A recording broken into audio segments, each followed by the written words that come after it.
Do you ever catch yourself talking out loud when no one's around? Maybe you're muttering to yourself while looking for your keys, or giving yourself a little pep talk before a big meeting. If you do, you might have wondered, is this normal? Am I going a little crazy? Well, let me put your mind at ease right away. Not only is it completely normal to talk to yourself, but it can actually be incredibly beneficial for your brain. So, let's dive into the fascinating world of self-talk. First off, you're in great company. Some of the most brilliant minds in history were known for talking to themselves.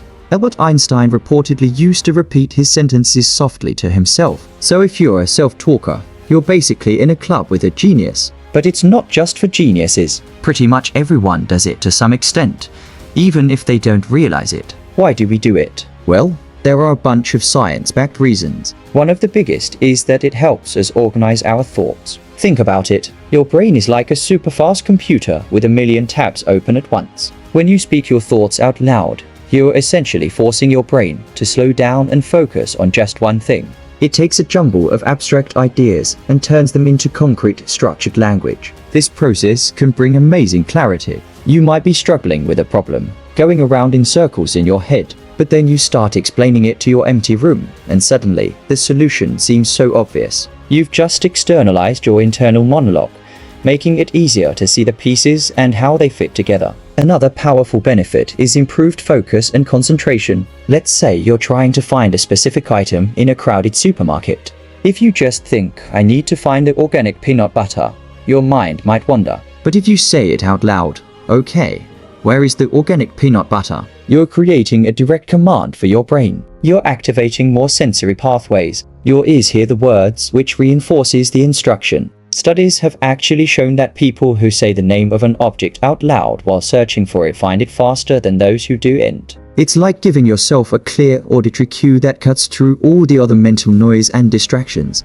So next time you're looking for your wallet, try calling its name. It might sound silly, but it works. Self-talk is also a fantastic tool for motivation. We've all seen athletes on TV psyching themselves up before a big play. They're not just talking to the air. They're using motivational self-talk to boost their confidence and performance. Phrases like, you can do this, stay focused, or come on, one more rep can have a real, measurable impact. When you speak these words of encouragement to yourself, you're acting as your own personal coach. It helps you push through challenges, overcome self-doubt, and stay resilient when things get tough. It is a way of tapping into your own inner strength and reminding yourself of what you are capable of. This isn't just about sports. It works for anything, from finishing a difficult work project to simply getting out of bed on a Monday morning. But what about the type of self-talk? This is where it gets really interesting. Psychologists distinguish between different kinds of self-talk, and how you do it matters a lot.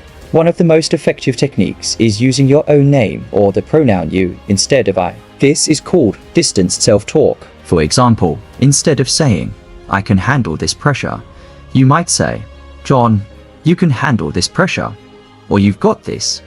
Why does this subtle shift make such a big difference? Because it creates psychological distance. When you use I, you're immersed in your emotions. The stress can feel overwhelming. But when you talk to yourself in the second or third person, it's like you're getting advice from a friend or a mentor.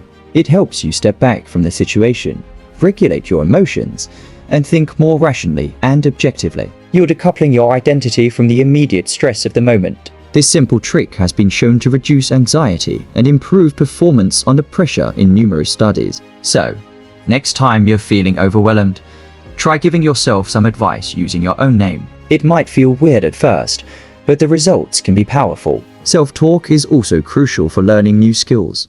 When you're learning to cook a new recipe, assemble furniture, or play a musical instrument, walking yourself through the steps out loud can be incredibly helpful. You might say, okay, first I chop the onions, then I heat the oil in the pan.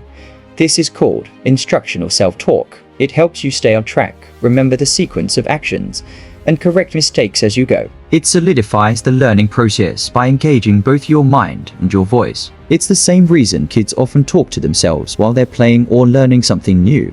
It's a fundamental part of how our brains process and internalize new information. Of course, there's a flip side. Not all self-talk is positive and productive. We can also get caught in cycles of negative self-talk. This is when the voice in our head becomes a harsh critic, saying things like, "You're so stupid, you'll never succeed," or "You always mess things up."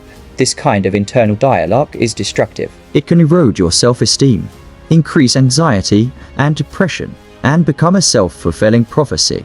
If you constantly tell yourself you are going to fail, you are less likely to put in the effort needed to succeed. So, how do we deal with negative self-talk? The first step is awareness. You need to catch yourself doing it. Pay attention to that inner critic. When you hear it, don't just accept what it's saying. Challenge it. Ask yourself, is that really true? What's the evidence? Often, you'll find that your negative thoughts are exaggerated and not based in reality. Once you've identified a negative thought, you can reframe it. Turn it into something more realistic and constructive. For example, instead of "I am terrible at public speaking," you could reframe it as, "Public speaking makes me nervous, but I can improve with practice. I'll focus on my opening line and take deep breaths."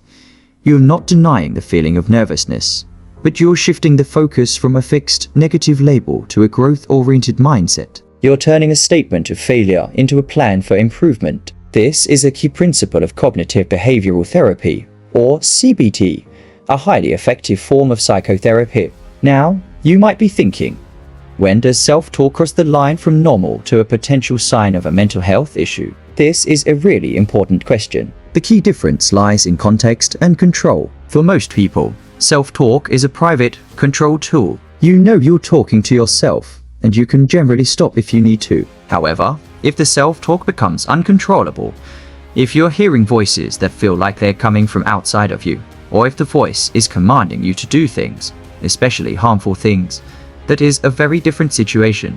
These could be symptoms of a serious mental health condition like schizophrenia or psychosis. The dialogue is no longer a conversation with yourself, but feels like an external entity is speaking to you. If you or someone you know is experiencing this, it is crucial to seek professional help immediately. Talking to yourself is normal. Hearing voices that do and feel like your own is a sign that you need support from a doctor or mental health professional. Remember, there's no shame in seeking help. Just as you'd see a doctor for a physical ailment, it's important to care for your mental health. Resources are available, like the National Alliance on Mental Illness, or NAMI, and various crisis hotlines. Your well-being is the top priority. So, to wrap things up, talking to yourself is not only normal, it's a sign of a healthy, functioning brain. It's a cognitive superpower that helps you organize your thoughts, improve focus, motivate yourself, and regulate your emotions. It's your built-in life coach, cheerleader, and problem solver all rolled into one.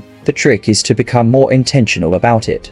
Cultivate a positive and supportive inner voice. Use distant self-talk to navigate stressful situations, and challenge and reframe that negative inner critic whenever it pops up. Next time you catch yourself muttering in the grocery aisle or giving yourself a pep talk in the mirror, don't feel embarrassed. Smile and know that you're engaging in a high-level cognitive process. You're using a powerful tool to make yourself smarter, stronger, and more resilient. So go ahead, talk to yourself. Your brain will thank you for it. Thanks so much for watching. If you found this video helpful, give it a thumbs up, and let me know in the comments, do you talk to yourself? What kind of things do you say? I'd love to hear your experiences. And don't forget to subscribe for more content on how to understand your mind and live a better life. See you in the next one.